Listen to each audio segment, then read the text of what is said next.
What's up, everyone? Welcome back to another episode of Check the Kick. I'm the host, Devin. Sherdog.com is the website. That's the sign right there. There's a UFC belt. We're here to talk about some fights. UFC Vegas 91. It was Nicolau versus Perez, but now you'd say Perez versus Nicolau. Couple decent fights. We had BKFC on this past weekend, and we have UFC 301 coming up. Kind of still hype on UFC 300 and Max Holloway. I don't like to shout out much podcasts, but he did do the Joe Rogan podcast, and I typically don't listen to any of the Joe Rogan stuff, but when Max Holloway's involved, I did listen. Great show. Love Max Holloway. Time to move on. First, we're going to talk about the Perez versus Nicolau finish. That was a pretty... I want to say unexpected knockout, but literally like 3 seconds before the knockout happening, I put into the Sherdog Slack scoring that Nicolau fights like a guy that has all of his losses by knockout, and then about 5 seconds later, he is lying on the ground. And that's kind of what happened. We have Alex Perez coming back after, I can't think of a fighter that has faced as much adversity as him off the top of my head to come back and get a finish win like this. This dude had like 12 canceled bouts. He's missed weight. Other opponents pulled out. It wasn't always him, but just tons of terrible, terrible luck. His last 3 fights where he actually made it to the octagon, one of them was against Davison Figueiredo in a title fight. Another one was against Alexandre Pantoja, the current champ. And then his most previous timeout was his fight against Mokaev, where he did lose that decision, but he looked good and looked fine. And kind of, he wasn't the only one to show some chinks in Mokaev's armor, but he came out here and did not play Nicolau's game. Came out here and combination punching, and it's always funny when you watch a whole entire UFC card, especially one of this caliber this past weekend. I mean, again, I put this into the Sherdog Slack where I was like, man, this is like the JV version, the C team version of the UFC, where this past card had a lot of fighters, no offense, but they just shouldn't have been in the UFC at all. They don't, in my opinion, they don't reach that high water mark.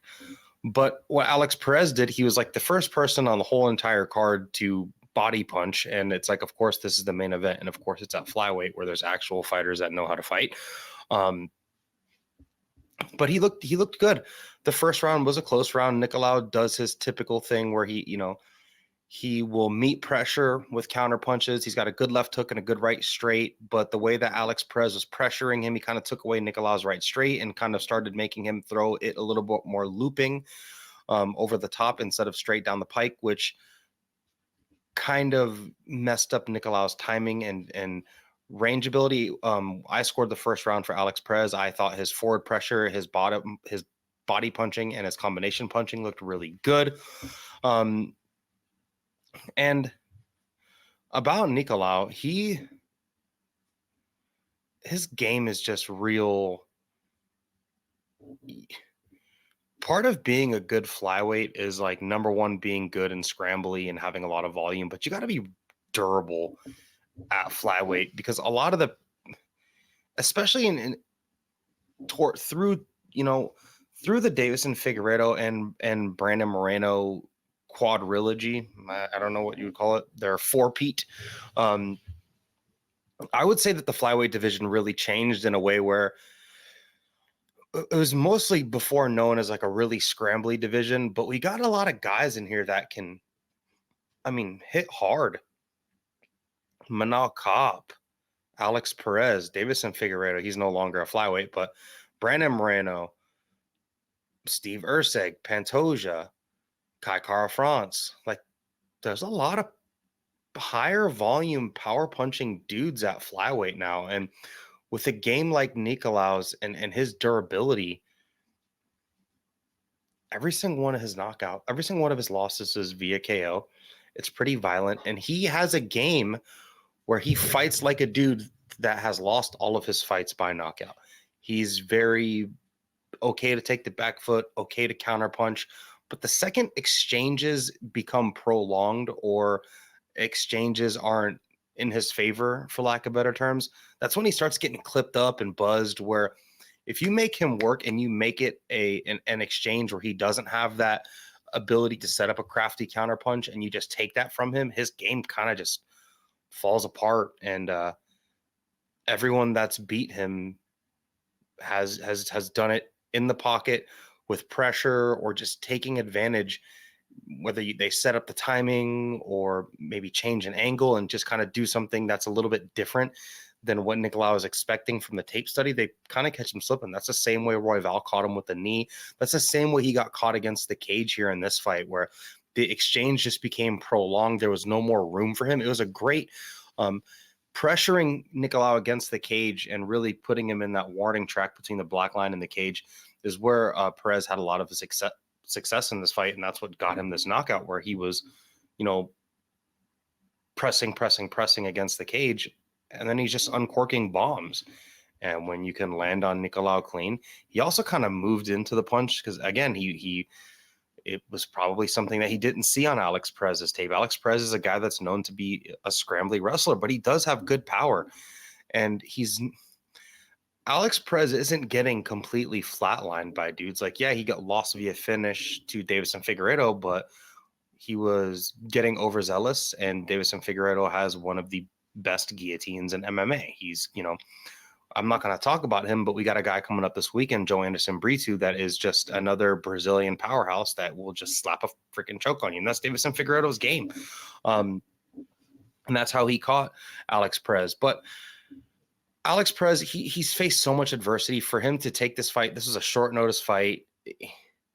Even his corner during the fight, because this was in the Apex, you could hear his corner like really hyping him up, like, you got this, Alex. You can be a world champion. You're still that guy. And even after the fight, he was thinking, kind of clicked, like, hey, I can still do this.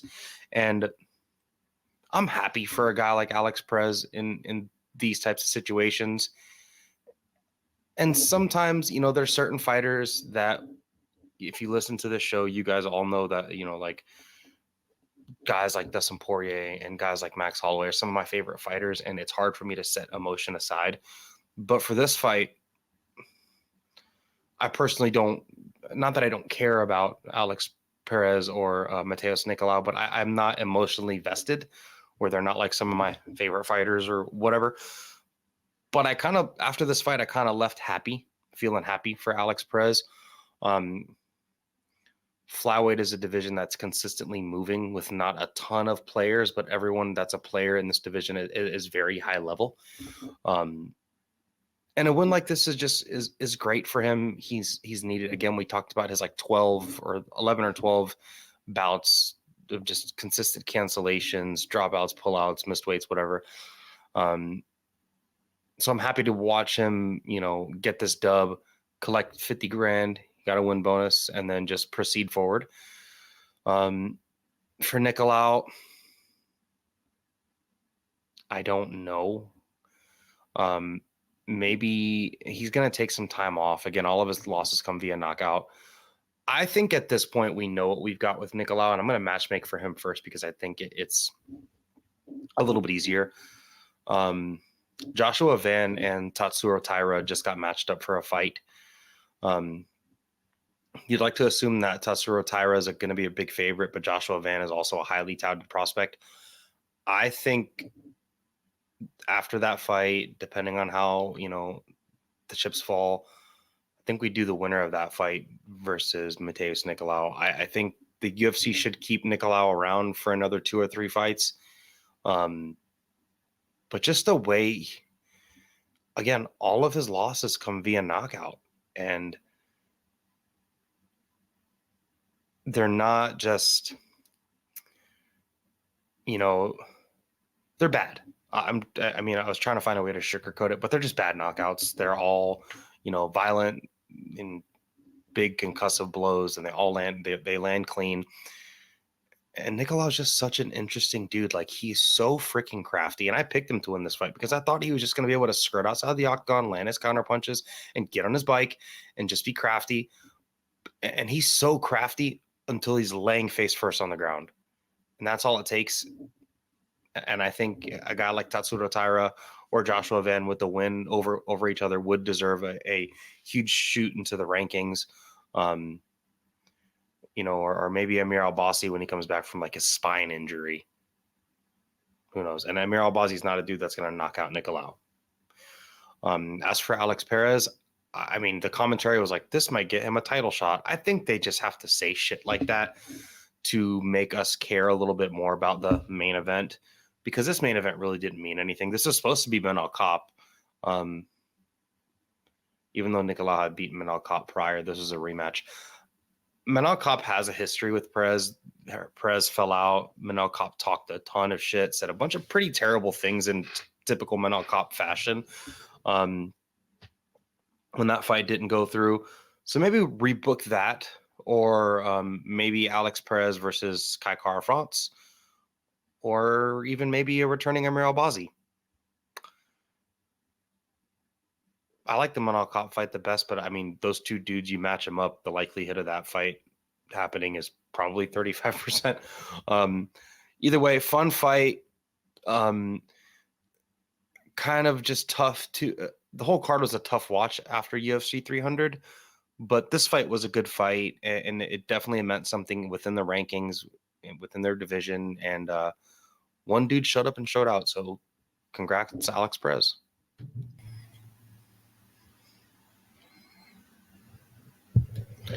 Moving on, we're going to talk about the co-main event. Bogdan Guskov gets the second round knockout finish of Ryan Spann in the most light heavyweight / most Ryan Spann fight ever.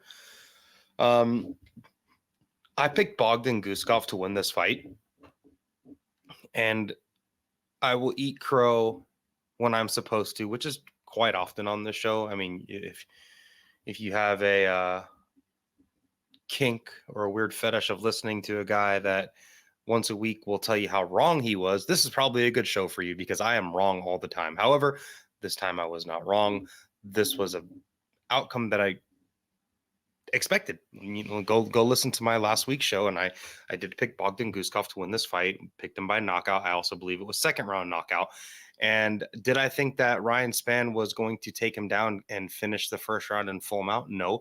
But what I did assume was Ryan Spann to probably get hit with something and get ahead of himself, get confused, and just start making mistakes. And that's exactly what happened. Ryan Spann went out here and completely dominated the first round, got takedowns, got into full mount, had Bogdan Guskov literally in the fetal position, completely turtled up. Bogdan came out with his weird, Bogdan Guskov fights like a guy that only watched Roy Jones Jr. tape. But it's like, have you guys ever seen those like indoor skydiving things where you like above a big fan? It looks like Bogdan Guskov sometimes is striking against one of those high-powered fans. Like, he just looks slow, but he will strike with his hands down. His punches come from weird angles, and he hits really fucking hard.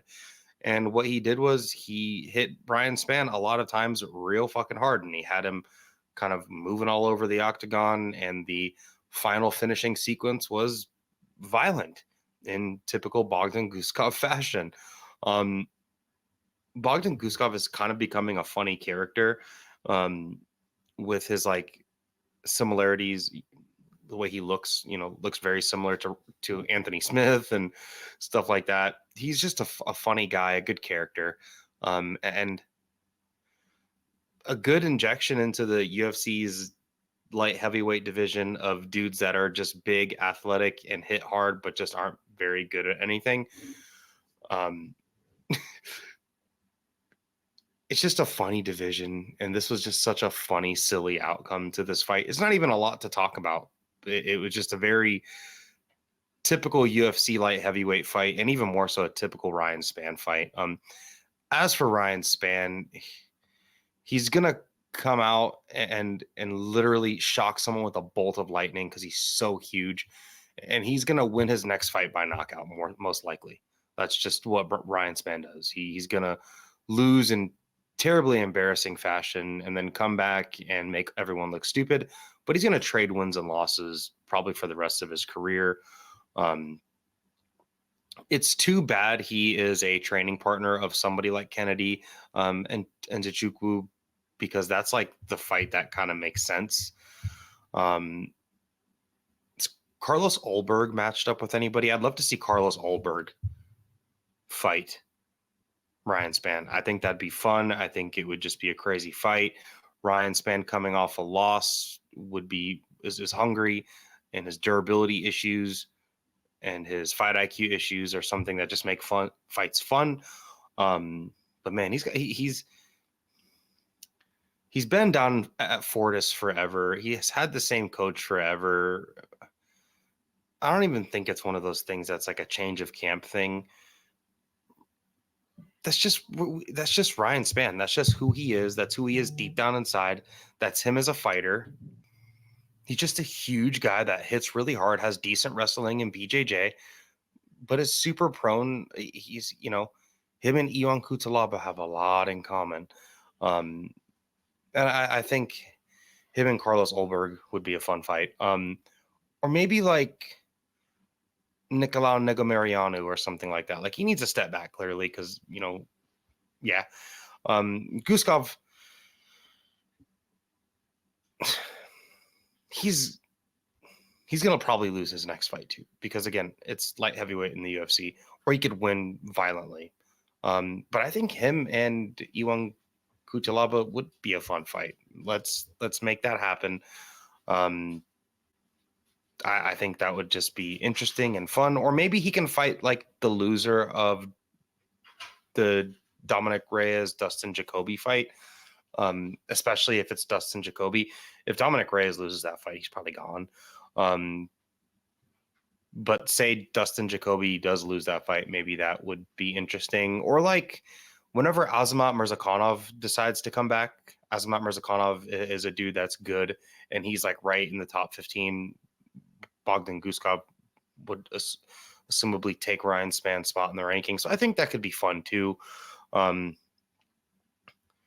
Just make fun fights with both of these guys. Like, all of their fights for the rest of their career should look just like this one. Just a crazy whirling dervish of power punching and wrestling, where one, crazy sways in action. That's what I want to see.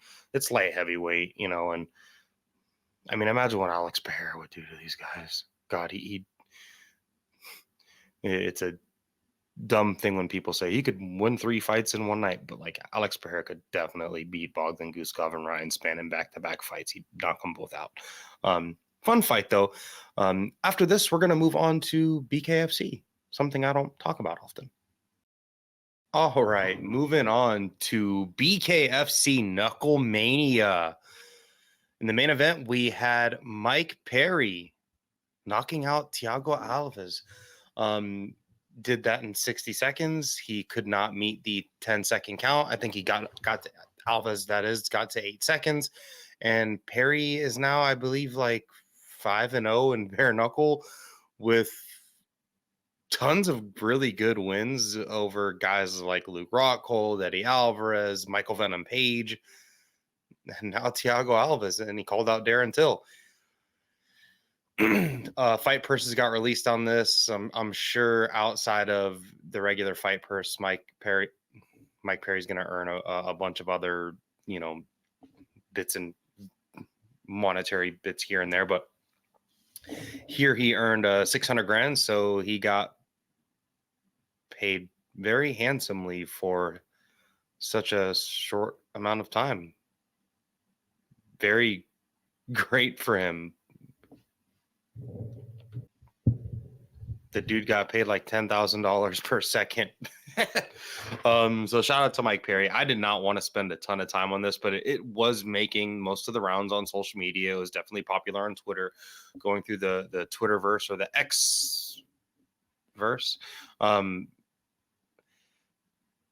And I feel bad for Thiago. He recently lost his mother, and he basically said he's going back into retirement. He wasn't really ever technically retired, but he, went into retirement for sure after this one. And for Thiago, he's got a hell of an MMA career. He's fought the who's in the UFC, and then he is one of the head striking coaches down in Florida.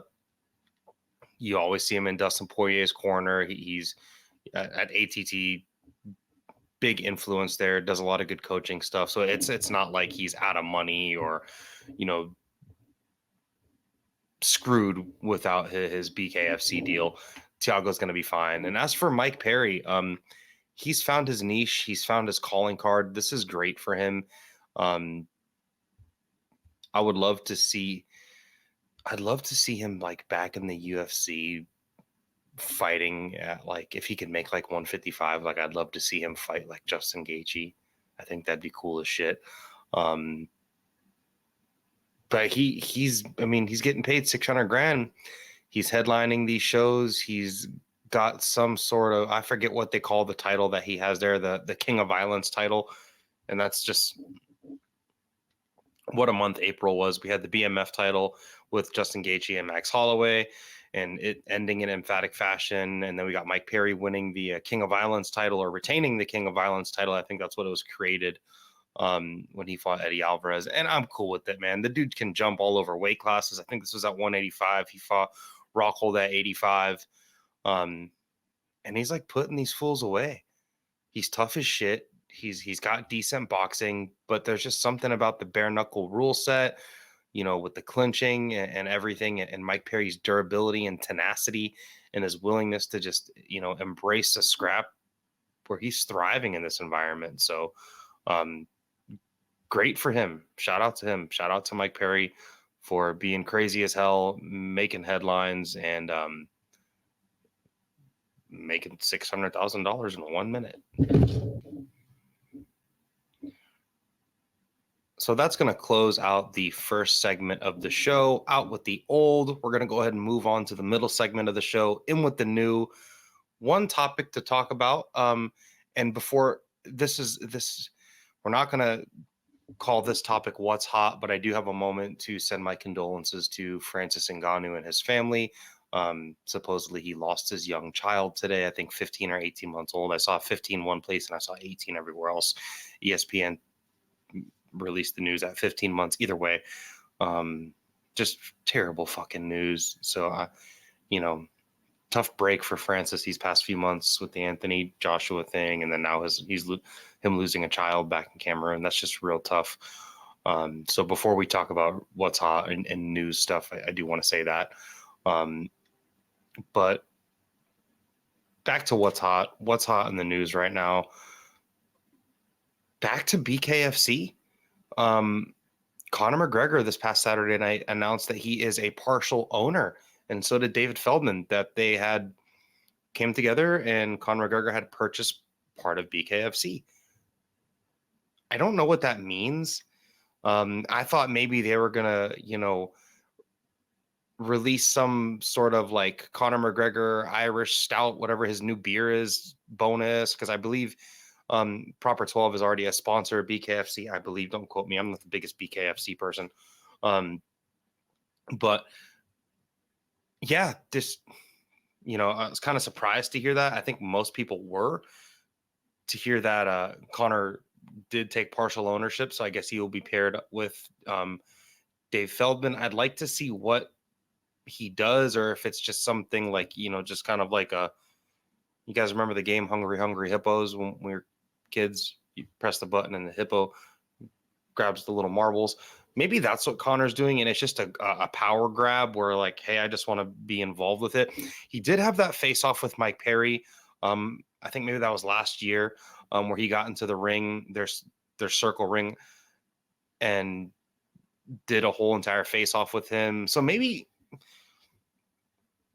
I hate to say this, but like, bare knuckle, the organization, the way that there's like always fights in the crowds there, it just seems to be a lot of ruckus. And I think in a weird, messed up way that kind of fits Conor McGregor, especially where he's at in his life right now. where it's just of like the events seem to have just like these weird volatile environments with like fights in the stands. Conor is an extremely mentally volatile dude himself. You know, he's a little bit crazy, and I think that could define a lot of BKFC and the BKFC fans included. No offense, but I think if you're like choosing to watch BKFC over MMA or standard boxing or even, you know, like one Muay Thai or glory kickboxing, you might be a little bit, you might have a little bit of a screw loose if you're picking BKFC over all of those other combat sports. Again, I have no idea what it means for the company, though. It's kind of strange. I was surprised to hear it, but not surprised to hear it. Let me know in the comments what you guys think Conor McGregor is going to do for BKFC. If he is going to help the promotion, or if is he going to fight under the promotion. Would he be the first owner of a major promotion to fight under that same promotional banner? Is Conor trying to rip through his UFC contract, or is he going to do some sort of like cross promotion? You know, if anybody can do a cross promotion in 2024 with the UFC, it's Conor. Conor's already done it. Conor has the pull, the money to do some cross promotion stuff. I don't know how quick the UFC would be willing to let one of their fighters go to bare knuckle, especially the injuries that happened from bare knuckle. I mean, you guys remember what Jorge Masvidal did to Nate Diaz's face in that their BMF title fight? That's how like every bare knuckle fight ends. If y'all haven't watched it, we're gonna talk about Elves Brener. But you guys remember that giant gash from an elbow from the Guram Kutataladze fight? Like, that's what all these bare knuckle fights look like. Dudes are getting slept. Their faces are getting butchered because they're getting hit with bare knuckles on the forehead. Eyebrows are getting split open and shit. So I don't know how quick the UFC would be willing to let their fighters go there, but you never know, especially with Conor involved. So, I mean, whenever there's another platform for guys like Mike Perry or guys like Eddie Alvarez or older fighters, you know, can go and make another name for themselves or continue on their legacy a little bit and earn more money from their family, you know, as long as they're not looking like BJ Penn did on his way out, I'm okay with it. So yeah, Conor McGregor is now a partial owner of BKFC. Hopefully he can bring more eyes to their fights, and maybe he can do something cool for the promotion, or maybe we can see some interesting cross promotion stuff. Maybe it has nothing to do with the UFC. Maybe there will be some dudes that go to one and do like some 4-ounce Muay Thai. I mean, imagine Mike Perry fighting 4-ounce Muay Thai. That could be pretty fucking cool. Yeah, it's interesting. I'm happy to see it. Happy to hear it. All right, moving on to the final segment of the show. And with the new, we're here to talk about UFC 301, headlined by Alexandre Pantoja and Steve Erceg. However, we're going to shoot a few spots down to the undercard to talk about a pretty good fight that's going to be happening in the lightweight division. We're not going to be talking about Anthony Smith. That's more of a sadness hedge than anything. But we're going to be talking about Myktybek Orolbai versus Elves Brener. Elves Brener is a pretty heavy underdog here. Orolbai is a minus 285 favorite. Brener comes in at plus 215 as the dog. This is a good fight. This is a real good fight. Good enough for me to have a sip of water. Both of these guys are new to the UFC. Orolbai is definitely the newer guy. He came in off a short notice and fought up a division against a guy we actually just saw this past weekend, Uros Medic. Won that fight up a division on short notice via submission net crank, where he just kind of shit kicked Uros Medic. Myktybek is a guy that is a real good topside wrestler, but it's got some really heavy power in his hands. what got him into the UFC was that crazy knockout in the LFA where he knocked out Hayward Charles. You guys need to go just pause this, go look at that incredible knockout, violent, had his hair like flying all over the place and shit. Dude is a finisher. All of his wins besides one are via either via knockout or submission. He does have one loss on his record. That was a unanimous decision. That was in 2020, so 4 years ago. Since then, he's gone on a 1, 2, 3, 4, 5, 6, 7 fight win streak. Myktybek comes from Kyrgyzstan, so you know he's gonna have a good grappling base, but that area, is also known for their Muay Thai and their striking, a la Valentina Shevchenko and her mother, and their whole camp and all the things that they do there. But Orolbai, he's mostly a grappler. He's a really good positional grappler. He's got good ground and pound. He will hurt people on the feet with his punches. A lot of his striking gets opened up by his grappling, and that's just a typical MMA thing. All you guys know about, dudes are worried about takedowns, and that's when you have more success with your hands. But topside grappling, very good wrestler, good wrestling against the cage, good chain wrestling, good takedowns. If he doesn't get one, he can chain things together and just really go after those takedowns, and a good submission game. He's got rear naked chokes, and he's got that net crank over Uros Medic. Got good cardio, and he can come out and go hard, for 15 minutes straight. That's something he can lay his hat on. Elves Brener, on the other hand, he's a dude that I wasn't really hyped on him at all. And I didn't think he was really good. Also, hey, Jay Petrie, if you're listening to this, let's change Elves Brenner's picture on Sherdog.com. That looks like it was taken in his mom's living room like 10 years ago. Look, he looks like 16 here, and he's like wearing some white basketball shorts. It's quite the funny picture. But it's also very hard to get pictures of fighters, just so you guys are aware.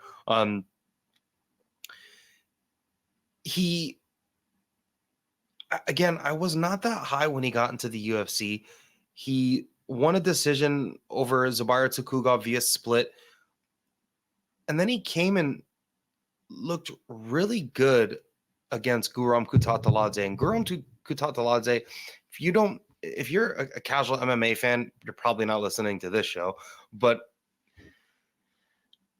most non-casual MMA fans know who Guram Kutateladze is. Is he a guy that doesn't fight often? Yes. But the dude is was a highly touted prospect. He just doesn't fight enough. But really good striking, really, really good BJJ. Just Guram is an animal. Guram is a great fighter. And Elves Brener went out there, took all of his best shots, almost got finished by Guram, and came back and won that fight and finished Guram late in the fight.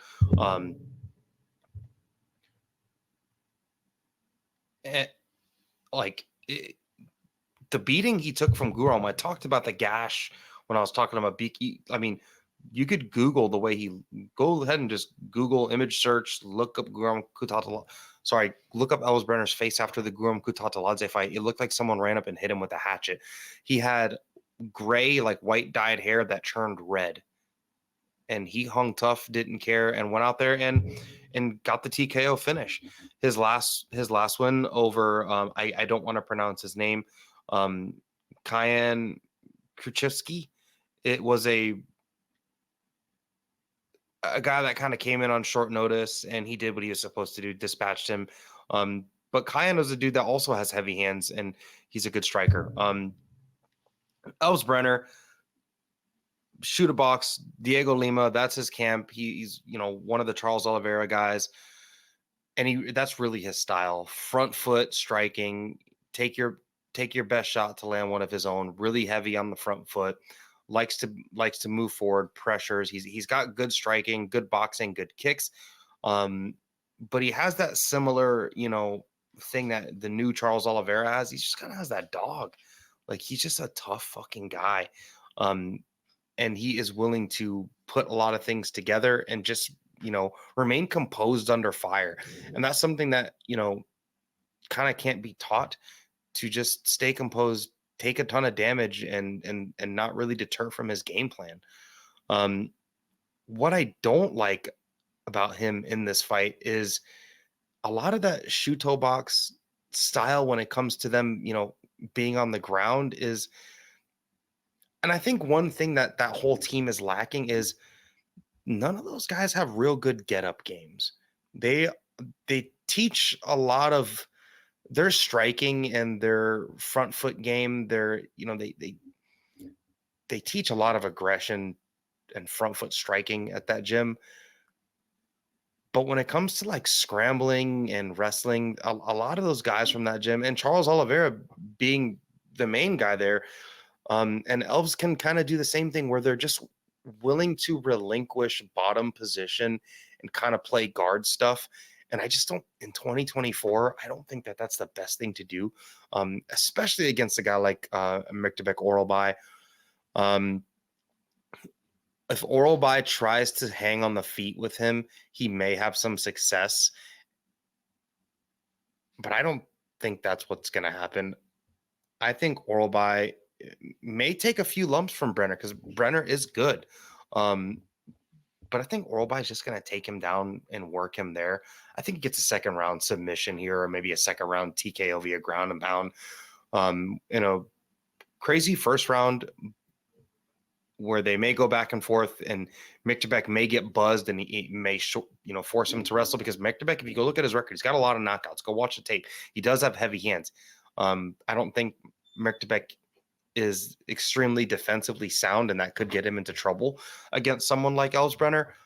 But there's a pretty clear path to victory for Orolbai here, and I think he chooses that. I think he goes, gets the takedowns, rinse and repeat. Maybe he doesn't get the first takedown. Maybe he takes Brener down and Brener gets back up.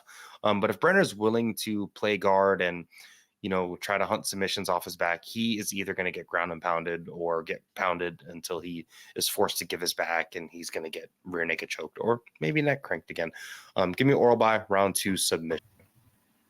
Moving on to the co-main event, we have the King of Rio, Jose Aldo Jr., returning, coming back from retirement, fighting Jonathan Dragon Martinez. I like Jonathan Martinez. His nickname should be like the Silent Killer or something like that, because he doesn't talk a lot, but he's a killer. But Dragon, don't love it. Kind of one of the worst nicknames that I could recall. I mean, let me know in the comments if you could think of something worse than Jonathan Dragon Martinez. Maybe he spits fire. I don't know.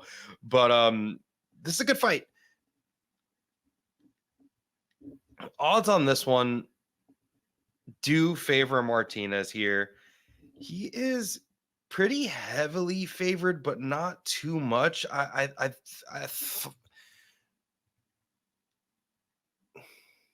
I thought it may be more of a, they are giving Jose Aldo some respect. Martinez comes in at minus 162, 165. Jose Aldo about plus 135, 138 is another line that I'm looking at here. And Jose Aldo kind of came in to save this card. It was kind of weird, this announcement, and it didn't get like much hype. I mean, MMA moves so fast, and I remember being a kid at my parents' house in my room watching Spike TV and watching WEC and then like watching the Man Show. And I was a kid, I'll tell you guys how old I am. In about 2 weeks, I'll be 33. And I've been watching MMA since like 2004, 2005. So like almost 20 years. And I remember being a kid, being in middle school and a freshman in high school watching WEC. And I remember watching Jose Aldo coming up as a kid. But a lot of those fans they're not around anymore. So for a lot of people, they only know Jose Aldo as the guy that got knocked out by Conor McGregor, or the guy that got beat up by Max Holloway twice, or, unfortunately the guy that got really beaten up bad by Petrion. But man, everyone that likes MMA probably knows the name Jose Aldo, but there was a time where Jose Aldo was that dude. He was a motherfucker. There's no need for me to go into Jose Aldo's record because it's absurdly long. And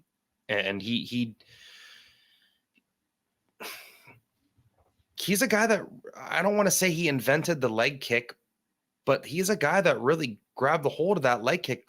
Go look at the picture of what he did to Uriah Faber's legs after they fought. And Jose Aldo did not bring the lower leg kick, like a calf kick out, but he used to kick dudes in the thigh until their leg effing exploded. But he's got so many incredible wins. I mean, in WEC, he fought Mike Thomas Brown for the belt, knocked out that jump knee of Cub Swanson. That was in 2009. I graduated high school in 2009 when he did that. Like, I remember being 17 years old watching Jose Aldo, and here I am at almost 33 still watching him. The beat down on Kenny Florian, the first fight of the fights with Chad Mendes. Like, if you guys are bored, you guys can figure out how to watch them. They're somewhere. They're probably, there might even be an ESPN Plus. If you're not a Fight Pass holder, you can find a way to watch these fights. Probably even with just a simple Google search. But go watch the Chad Mendes fights. Those are incredible fights, especially the second one. The way he knocked out Korean Zombie, fucking incredible. And then he lost to Conor McGregor. Everybody's seen it, like 5-second knockout. Came back and beat Frankie Edgar and kind of got the belt back because Conor McGregor went away. He did take those 2 real bad losses to Jose Aldo, but that after he came back, he started like using his body punching, and he's a guy that will start combinations with the kicks and then also end combination with the kicks, and that kind of threw a lot of people off. He's got very aggressive Muay Thai striking, decent boxing, decent head movement, but he was always an athlete and he always hit really hard. And he was a big 45er. And, in 2024, he's a bantamweight now, and he's not even a big bantamweight. But he's got good combination punching, pretty good boxing, good kicks, good footwork. Does bite on a lot of feints. That's something that Jose Aldo does have problems with. Is he can get real flinchy, like someone like Volk, he fucking fainted him to death, but that's what Volk's game is. The loss to Petroyan was really, really bad, but he came back and beat Marlon Vera after that. And he beat Pedro Munoz, and he beat Rob Font. Beat the effing shit out of Rob Font, like clubbed them, dropped them over and over and over again, but it's Rob Font. I like what he did against Cheeto, though. He used his wrestling and really out-wrestled Cheeto in the third round, and I don't think that's something that people are thinking about. Jose Aldo can wrestle pretty well, even though he's a Muay Thai striker. Like, he has good grappling, and that just comes over his many, many years of training. His takedown defense was like one of the best, or if not the best in the world for a very long period of time. Great hip dexterity, great balance, and just speed and athleticism, where like people are shooting double legs, and his sprawl, like the Jose Aldo sprawl, just shove your fucking head and get out, was, incredible. Good uppercuts is another thing that he's got. Really good like shovel hooks and hooks to the body that Jose Aldo has. Against Marab, he just got fucking stalemated. But that was like almost 2 years ago. That was like 20 months ago. And now he's coming back to face a dude that is like, and Jonathan Martinez, who's definitely not fought the guys that Jose Aldo has fought. However, he's on a 1, 2, 3, 4, 5, 6 fight win streak since his knockout loss to Davey Grant.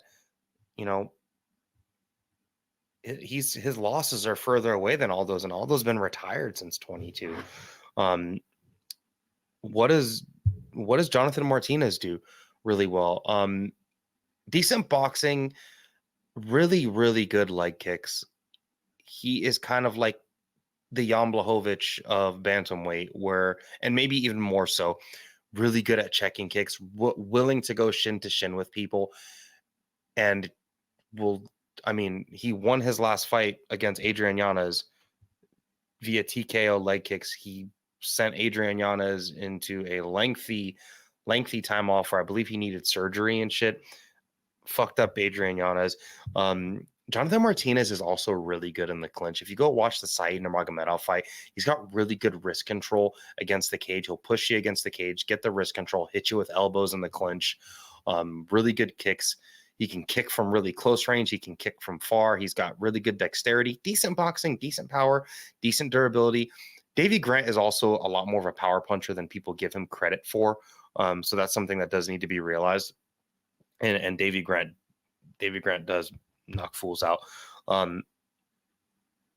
In this fight, I don't think Jose Aldo was planning a comeback. I think the UFC put all their chips into one, pushed all their chips to the middle of the table, put all their eggs in one basket when they made the UFC 300 and were like, hey, Jose Aldo, do you want to fight for a lot of money in Brazil? And USADA's not around anymore. And he probably was like, fuck yeah. I don't think Jose Aldo was picking up the phone and calling the UFC, but I could be wrong.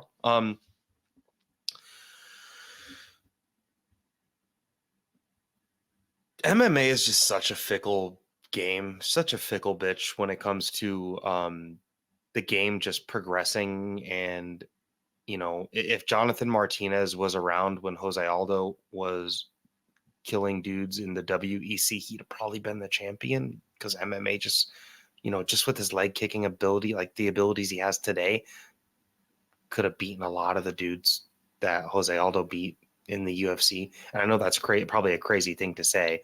But the game just evolves.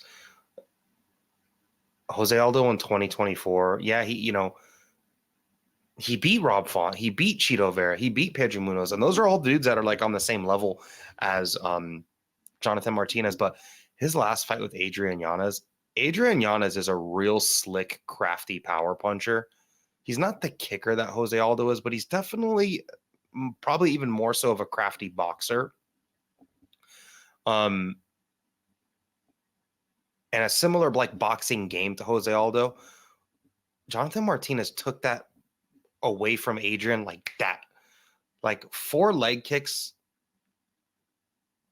Mark my words here, guys. Jose Aldo cannot take more. Jonathan Martinez lands 4 perfect low leg kicks. If he gets the opportunity to land 4, by the time he lands the 5th, this fight is going to be significantly changed. 4 leg kicks from Jonathan Martinez will significantly impact this fight. I can almost bet on it. I'm leaning Jonathan Martinez to Jose Aldo. I don't know if he's getting off the couch. Yeah, he's been boxing. Like, he boxed Jeremy Stevens. I think it went to a draw, or maybe he beat him. It was a close fight. So he's staying semi-active, but I think this was more of a, hey, dude, do you want to kind of help us out to boost this card up a bit? We need your name on the pay-per-view. Yes, thank God this is not like Amanda Nunes versus Felicia Spencer, bad level of pay-per-view, but this is a pretty shallow one. And I think they kind of got Jose Aldo ushered into here to add some juice to the squeeze. But yeah, I'm on Jonathan Martinez here. I think he gets another second round stoppage here. I think he batters Aldo's legs through the first round. Even against the cage, like, I think he could have success there.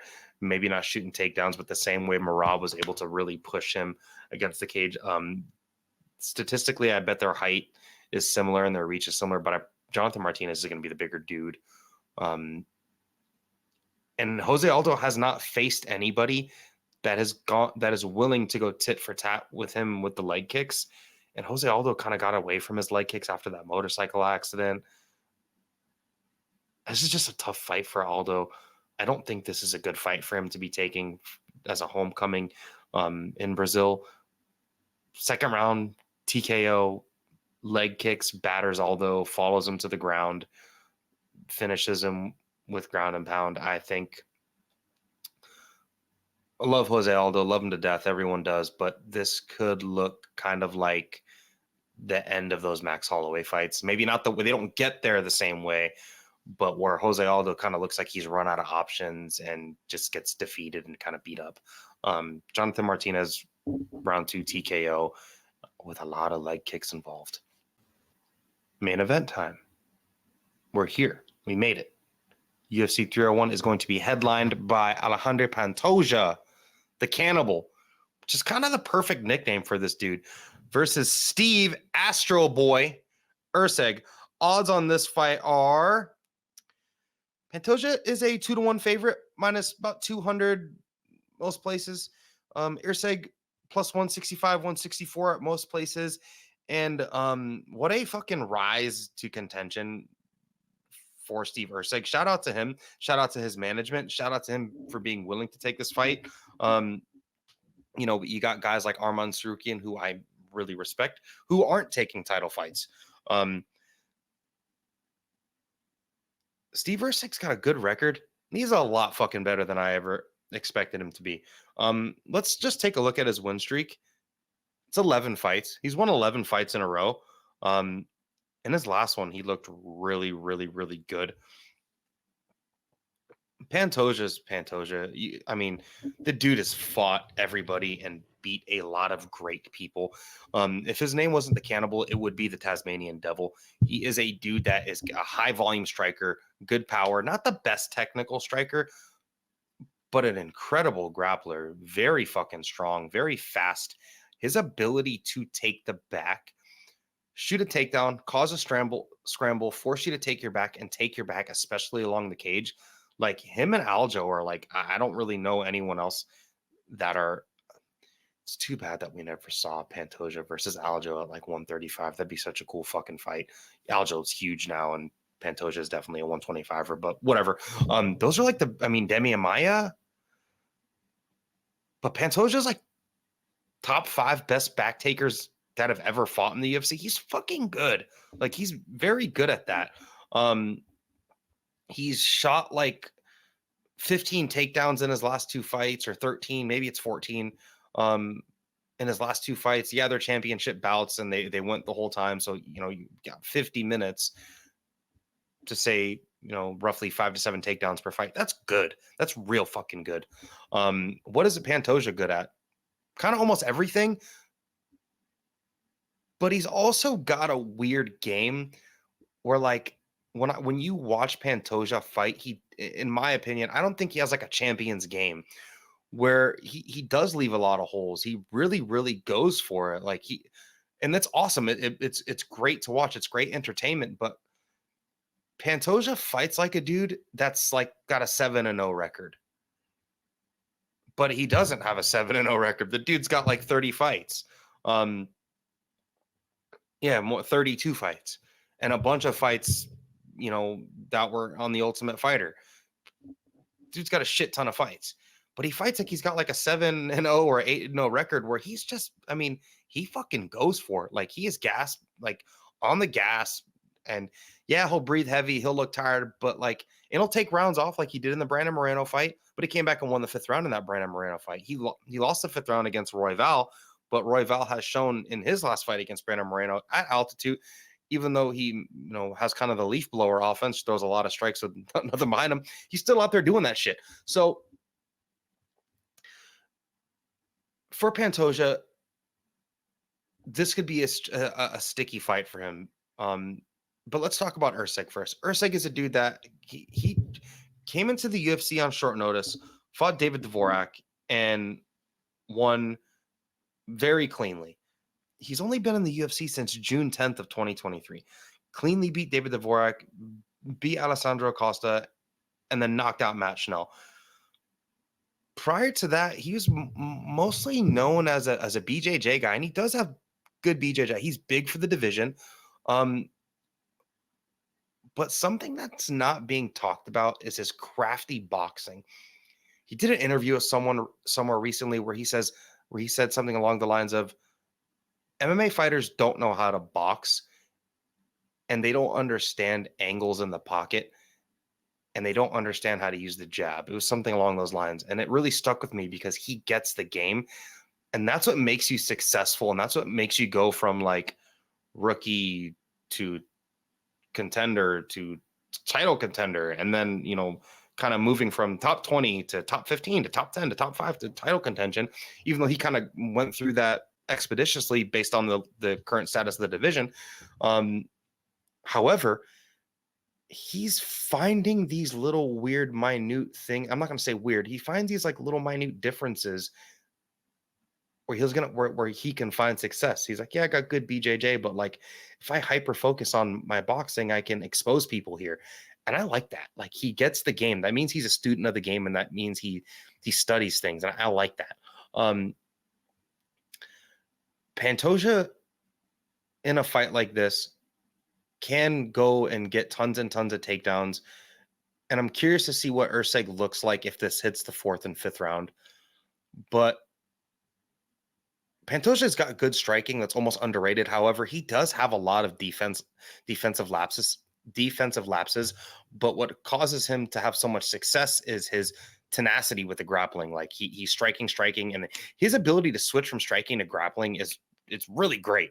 I mean, Pantoja is just he's a thrill to watch fight because he's just gas pedal the whole time.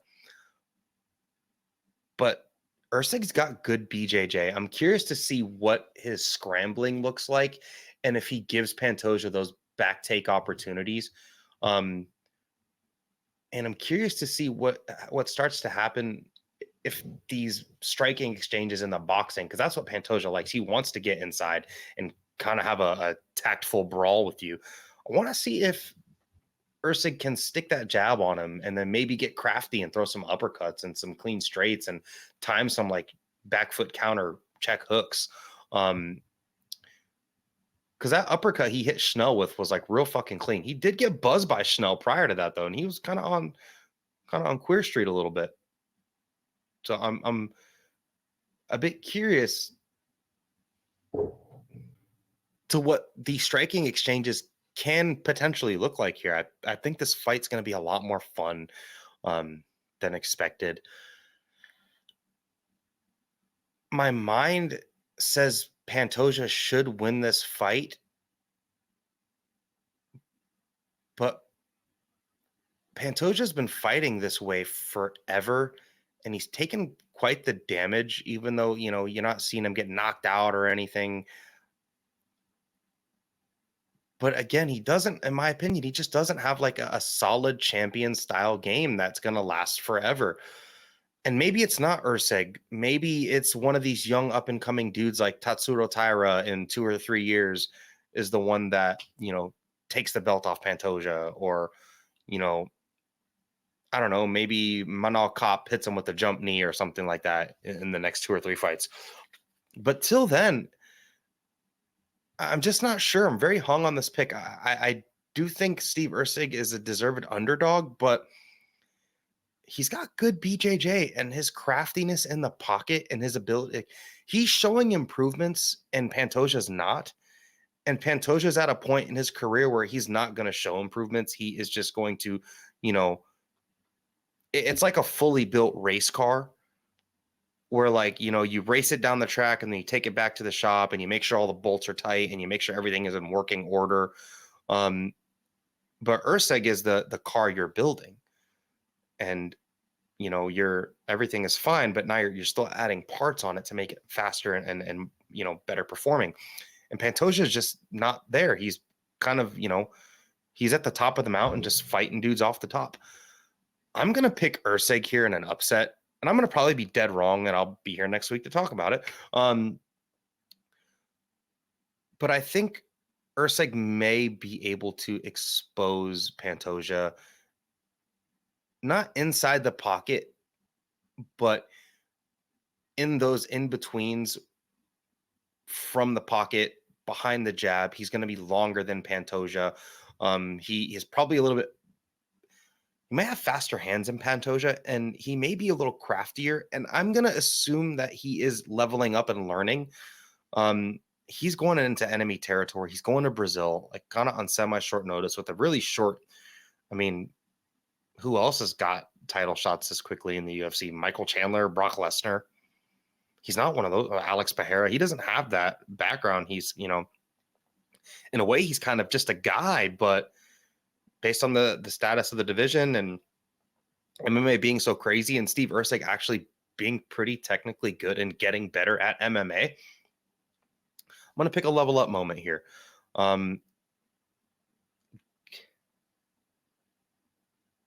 he might knock Pantoja out. He might be like, I don't know. That's crazy. Give me Steve Erceg by decision to have. It's going to be a really close fight. He's going to get his back taken for 2 of the rounds. But maybe give me a round where he like drops Pantoja and hurts him on the feet, and then, you know, starts doing better once he kind of finds his footing and gets the timing. And Pantoja, you know, if Pantoja takes a round off like he did against Brandon Moreno, Steve Erceg might make him pay. Give me Steve Erceg for the upset. Where's the sign? There's the sign. Check the kick. Sherdog.com. I'm Devin. Enjoy the fights.